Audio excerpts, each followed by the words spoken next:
I find that a good way to help people who have a different lived experience than you exercise empathy for the struggles that you face that they may not be familiar with is to help them understand.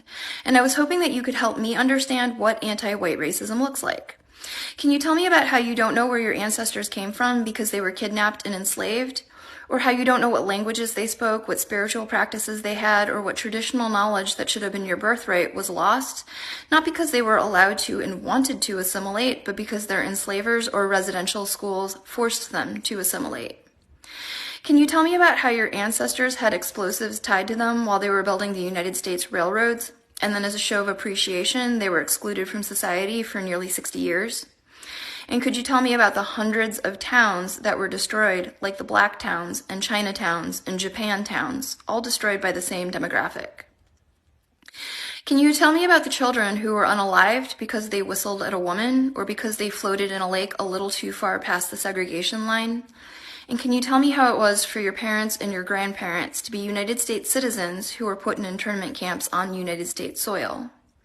Can you tell me how it was for your family to live in the back of their store because people who look like you were not allowed to purchase or rent homes? And could you tell me how it was for your parents and for you to shed blood, to be treated as human, as equal, and to be allowed to simply share the same space as other people? Can you tell me about the conversations that you have to have with your children about police interactions? And could you tell me about how your mother and your sisters and your daughters are concerned about having children because of lack of equitable access to healthcare, because doctors were told that people who look like you can't feel pain?